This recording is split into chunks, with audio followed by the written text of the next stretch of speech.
Միառժամանակ անցնելուց հետո Պարսից տիրապետության ներքո գտնվող հայոց նախարարներն իրենց խոսրով թագավորի դեմ սկսեցին ատելություն տածել Արշակունյաց տոհմի դեպի նվազումը գնալու, նրա ներսում շատացած չար գործերի և այն ամենի պատճառով, որոնց մասին իրենց խոսքով զգուշացնում էին նախնի սուրբ քահանայապետները և ուրիշ բազում առաքինի մարդիկ, որոնք անլուռ բերանով բողոք բարձրացրած հանդիմանում էին նրանց անարժան գործերի և երկիրը Պարսից խիստ ու անօրեն տիրապետության տակ դնելու համար: Եվ նախարարները նախ բամբասում էին, ապա գնացին ու Պարսից շապու արքայի մոտ բանսարկություն արին, թե իբր Խոսրովը քեզ սիրող ու հնազանդ է ձևանում,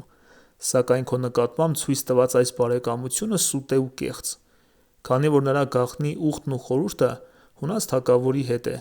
և միշտ հրովարտակներով ու երթևեկ պատգամավորներով բանակցում է նրա հետ խաղաղության համար: Բայց թե դուք ինչպես պետք է հատուցեք նրան ըստ իր խաբեության, ձեր գործն է: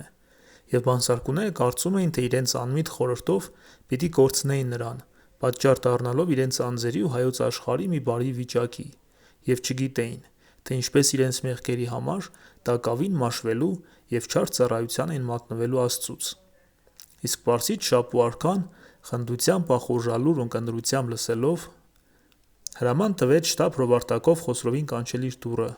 Եվ Խոսրովն էլ չիմանալով հայոց իշխանների բանսարկության մասին, շտապով, որպես թե իր իշխանի ու բարեկամի մոտն էր գնում, հասավ արքունիք, շապու թշնամացած պատժեց նրան: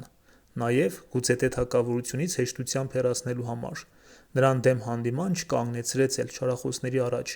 այլ շտապ զրկեց Խոսրովին իր թագավորական իշխանությունից և ասաց, որ նա այլևս չի տեսնի հայոց աշխարհը, և բռնելով պահեց այնտեղ Պարսից աշխարհում: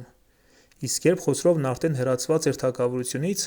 հայերը շապուհին իրենց համար խնդրեցին ուրիշ թագավոր: Եվ նա էլ համաձայնելով, նրանց վրա թագավոր կարգեց Խոսրովի եղբայր Վրամշապուհին